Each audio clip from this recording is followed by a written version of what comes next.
Hello, and thank you for what I assume was a great introduction to who I am. Thank you as well to the organizers for allowing me to talk about one of my favorite topics, the study of landscapes to understand continental rifting. I have set originally this talk to be about showing several approaches that quantify the morphology of rift margins and fault footwalls using digital elevation models with the ultimate goal of understanding rift mechanics. Now that was a bit too broad, so I reduced it to quantifying the along strike morphology of those rift margins. If we start from the very beginning, we know that tension and stresses lead to normal faulting and rifting in continental lithosphere. And we also know that not all continental lithosphere is born equal. If we were to represent the types of continental lithospheres as two end members, we would have the thick or strong continental lithosphere here at the top and the weak or thin continental lithosphere at the bottom. Now, when rifting takes place in a strong continental lithosphere, we can see a relevant and quantifiable mechanical flexure of the lithosphere next to the fault. And this is due to the elastic flexure property that the lithosphere has. Elastic flexure is also what controls the different modes of normal faulting that you could have. And the different modes of normal faulting controls, in turn, the topography that you have in rift margins and fault footwalls. So if we were to have high angle normal faults that have a planar fault geometry, you would have this elastic flexural uplift, the signal that takes place both in the coseismic and in the relaxed states after the earthquake. And if you were to have low angle normal faults with least strict geometries, you wouldn't have elastic flexural uplift and you have subsidence, on the contrary, in the footwall of that fault. Now, all this is to say basically that you will only have footwall flexural uplift if you have a strong lithosphere and you have high angle planar faults. Or in other words, we can characterize the fault mode and lithosphere strength of a rifting continent if we study whether the topography of its footwalls or rift margins results from flexural uplift. And this is what we are trying to do. We can do this in two different ways across fault strike, and this is by characterizing the uplift decay that happens exponentially a few kilometers away from a few tens of kilometers away from the fault or along its strike. And in this case, we will be characterizing a parabola that happens over tens or hundreds of kilometers, the length of fault. Now, I'm going to focus on this second one, as I said. If we want to characterize that flexural uplift, that footwall flexure, we can use potentially all of the elements that are available to us that are located in the footwall of those faults. And this could be the topography itself, including footwall relief that will be relevant for today's talk, and as well the rivet networks, the drainages, or sedimentary elements like deltas and marine terraces that are uplifted on that footwall. One of the main questions that we might want to solve is whether rifting is taking place, whether there are normal faults or not at all. And for that, I think triangular facets come very handy. Triangular facets happen when you have an uplifting footwall in the normal, in relation with your normal fault, and the river trunks erode to reach the base level. When you have that, you have these triangular shapes developing. And they are very diagnostic for normal faults. So one approach that we can use to use digital elevation models and see whether our terrain has triangular facets or not is this what I call stack swaths. So if we move to the Gulf of Suez, and we can have these swaths by having many small topographic swaths that lie parallel to each other, and they are perpendicular, they are projected perpendicular to the trend and parallel to the view of interest. So if we collapse this into a single image, what we have is this 2D view of that topography. This piece of topography specifically is around 60 kilometers long and is 23 times exaggerated in the vertical, and we are looking from the Gulf inwards. And what you see is that this continuous blue is just an uninterrupted slope. And these pieces of white that you see here are regions where your topography and your slope is larger. So you have a space between more vertical space between equally distributed swaths in the horizontal. So these are clear indications of some disruption in the slope, and in the back of that you have these triangular shapes. These triangular shapes and the break of a slope together indicate us that we have normal faulting. And this could be enough, this could be worth of publication, because, for example, in this case, the Suez Reef, it is considered generally to be a quiet, abandoned reef where no faulting should be taking place at the moment. Now, another questions that we might ask ourselves is whether the reef is controlled by a single or several faults, and how much control has drifting over the topography. And for this, I want to introduce this fault aspect ratio type of property of normal faults.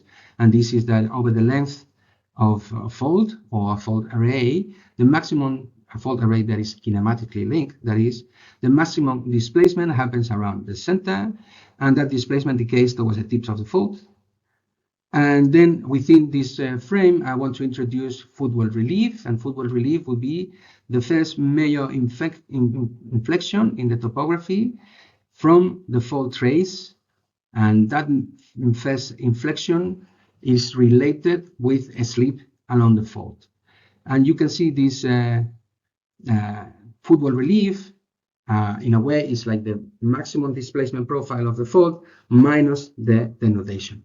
So if we go towards Corinth, the Corinth Reef in this case, and we plot all the elements that we have in the footwall, and these are shown here, and we plot as well the fault traces as marked there, and you have to realize that this panel is flipped with regards to this view of the reef. I'm sorry about that. And these points, so this square over here is a bit peculiar because those elements are farther away from the fault.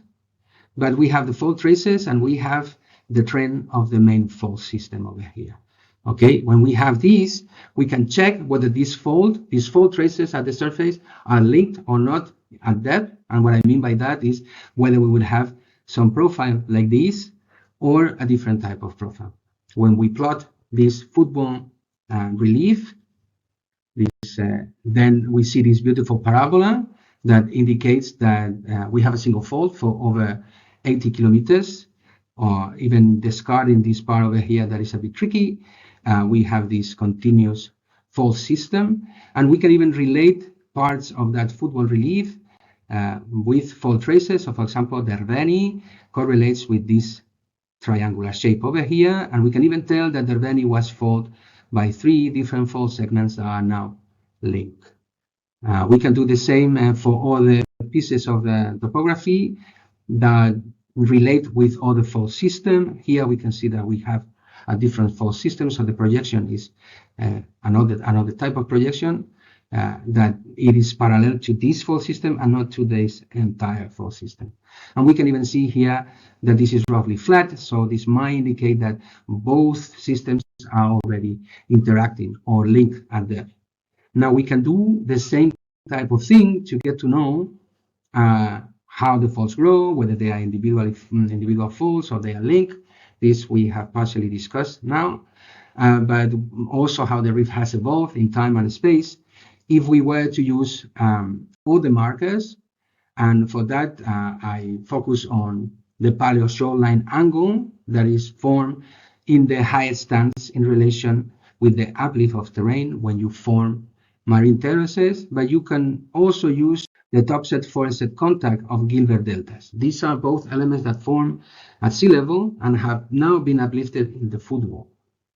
When you do that and you plot these elements in the same profile, you can get more information added to how your system has grown, right? So if we plot the oldest perch delta, the Gilbert perch delta that is oldest, and this is a late Plio to early Pleistocene delta, we can see that it is the highest well, you cannot see it yet, but it is the highest among all the deltas, and this agrees well with the football relief. Now we plot all the deltas surfaces. So I should have mentioned here that what we are seeing in these plots is the topmost, lowmost, westmost, and eastmost points of a surface that are mapped. That is the contact between the top sets and the forest sets. So this is a paleo 0, is from the sea level. And these mid to late Pleistocene deltas, we can see a rising trend that aligns with the topography, a highest point around the center, and then some roughly flat region here with a bit of a higher elevation in this part, which is also indicating perhaps these two systems linked not too far ago. And then we can plot as well the paleo-shoreline angles of the marine terraces. In this case, this is the MIS 9E, and we see the same trend, low, high, and then a bit in the middle position and rather flat, and then going down. And we see the same for the 7E, for the 5E, and considering all together, we can do some sort of palinspatic reconstruction in the vertical, where we subtract the younger elements, or better said, the older element from the younger elements in surfaces. So this older delta, how high it is with respect to a line that would connect all these elements, how that line that connects all these elements, it is in the vertical, how far away it is from younger element, and so on and so forth. And you would have something like this that reproduces the entire growth of that fall from the very beginning.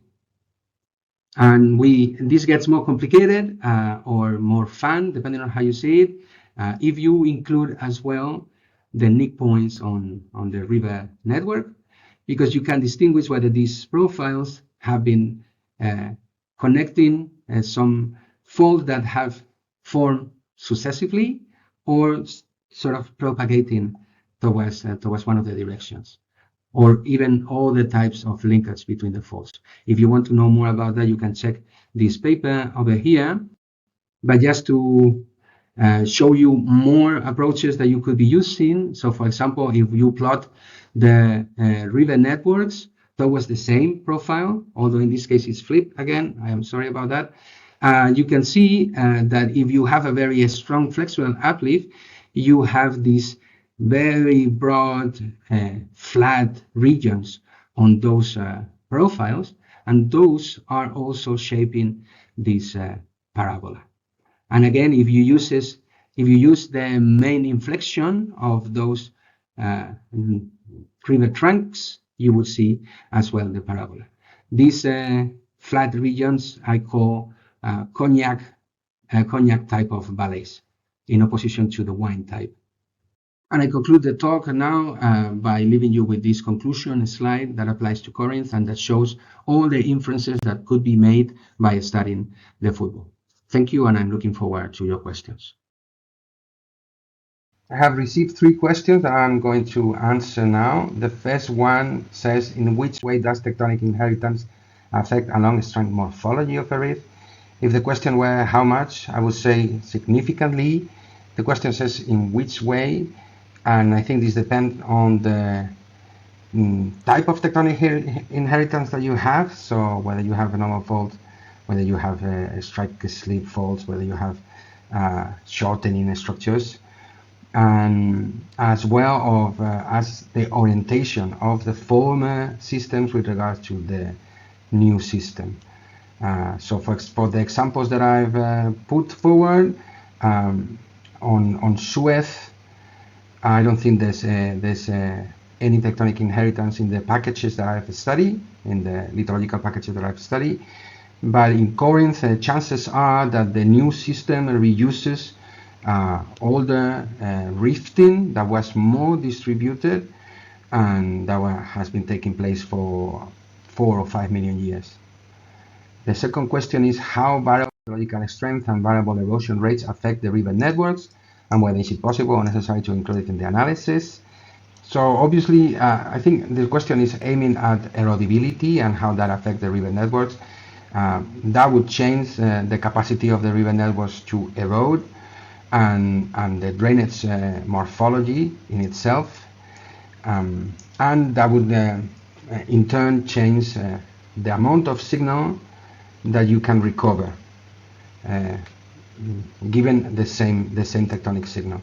But if the tectonic signal is strong enough and uplift significantly overrides erosion, is significantly larger than erosion, then you will be able to track the signal. And whether is it necessary, my take on this is always, if you know how and you have the time, why not?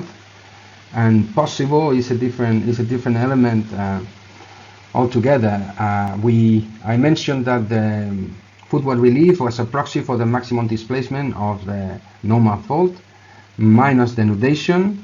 The nudation can be, of course, calculated as per drainage basin. Then how you can integrate that over along the strike of your fault system, I don't know. I would say it's not impossible, but I don't know how to do it, at least not from the top of my head. And the third question is, how recently do the normal faults have to have been active in order to extract meaningful results? So I think this question has like two time boundaries, like how close to the present can you start seeing the signal? And this is, I think, very close. If you have a fast or you have the strong tectonic activity, then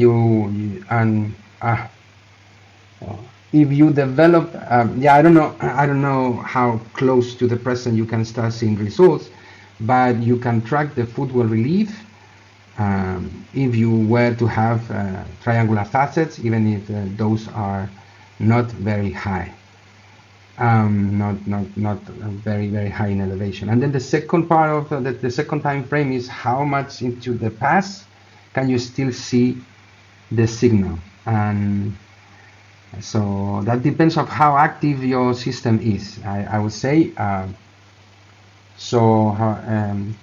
King, Stein, and Randall in the 88, they have a couple of papers that show that if you have recurrent seismicity that creates a signal in the topography during the cost-seismic part of the seismic cycle that is larger than the relaxed element of the cycle, then you will have cumulative topography. And if you have the cumulative topography, they show that if you have the recurrent seismicity, then you can see these signals for few to several millions of years. That was a bit difficult of an answer, but I hope it was clear. Thank you again for giving me this opportunity.